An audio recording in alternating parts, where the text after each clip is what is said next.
So 292, we are the 9th working group. Yes.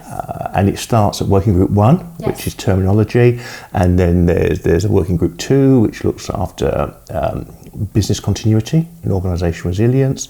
Working group 3 is emergency management. Working group 4 eludes me at this precise moment. Okay. And then working group 5 is about urban resilience, and then 1 is around security for products. So in terms, if you are making an expensive perfume, Okay. or something like that, it needs some anti-counterfeiting markers on it, and so they produce the standards around that sort of thing. And then we just go through, as I say, to working group 9. The UK produced a business continuity standard called 25999 in 2006. Whilst they were doing that work, there was debate in the committee around incident and crisis and which term should be used. And the decision was made in that British standard that they would go with the term incident, and they put a sort of footnote that some organisations may refer to the term crisis. And that's how that sort of debate was resolved. However, after that debate, it was felt that there was a lot of information that was relevant to crisis management that could have gone into that 25999. And so the decision was made to produce a publicly available specification, which was called PAS 200. And then that was published in 2011, and that was sponsored by the UK government, the Cabinet Office, who are responsible for managing crises at government level. And that was well received by industry, but it was very, very focused on national emergencies, blue light type responses. Industry felt that it wasn't quite right for industrial needs.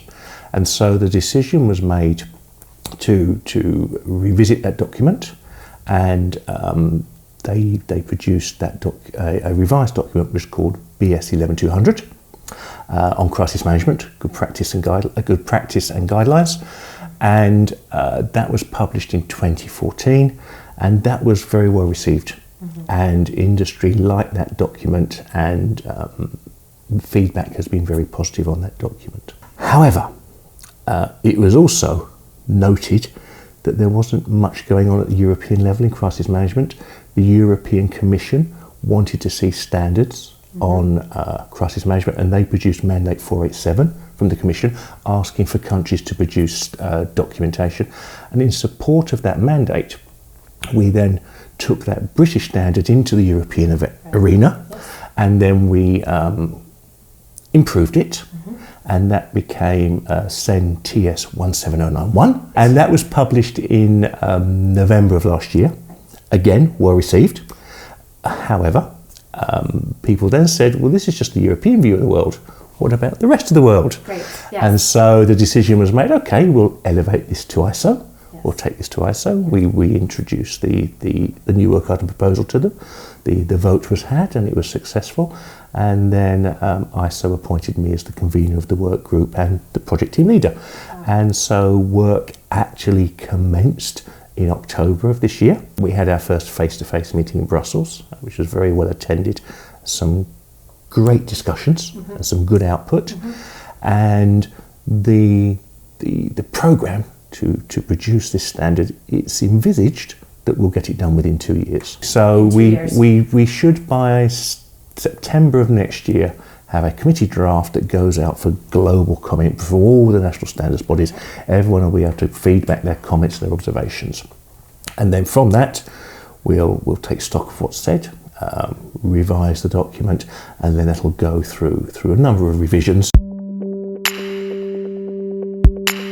So it's meant to be applicable to all organisations, whether it's a small to medium enterprise business, all the way through to big governments. The actual principles, the tenets, are transferable, and the things that one has to think about are transferable.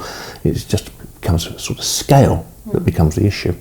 So in terms of the challenges, we're looking at the sort of things that would possibly be of an existential nature to an organisation, something that the organisation, because the impact of what happened, actually its very existence is drawn into doubt, or it could be a reputational matter, and there's a potential for serious reputational damage, and one wants to protect share value.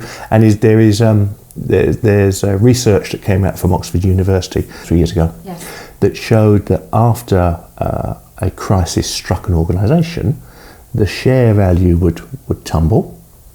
And then once the crisis management process kicked in, normally, there were a couple of outliers, the share price would stabilise. And then, depending on how well the organisation was perceived to be managing the crisis, the share value would recover in line with how that recovery process was perceived.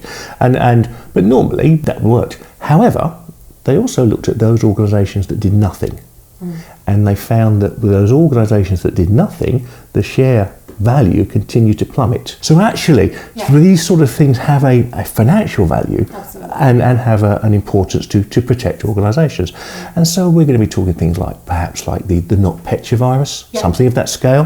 For an example, yes, something that an organisation would possibly not have normally planned for it in its normal contingency planning, and it comes along and it sort of generates the strategic level challenges that they really have to sort of have that agile, adaptable, flexible type approach.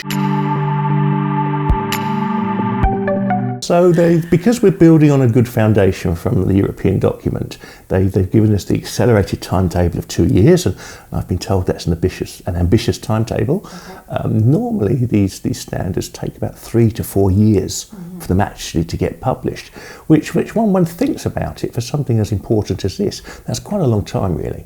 So when we put the proposal in, we asked for the accelerated timetable because we think the world's at a point now where that sort of guidance would be welcome. I think so in terms of the take up and the usage, certainly for BS 11200, it was one of the best selling standards in the BSI's portfolio. So the actual take up from it was very, very good, which was pleasing to see because it meant that organisations were taking it on board, and the actual industry feedback, to get that industry feedback that we received went into 17091, the European iteration, and again we're getting feedback from that 17091 piece and from 11200, and that'll go into the ISO thing. The whole process is about constant improvement. It has to be fit for purpose and do the job. Most organisations do not have to follow ISO standards. However, in Europe, the European Union has said that where there's a SEN standard applicable, or an ISO SEN standard that's relevant, then that should be referred to. So actually within the European arena, these standards do actually have the weight of law behind them, whereas across the rest of the globe, they're sort of more voluntary.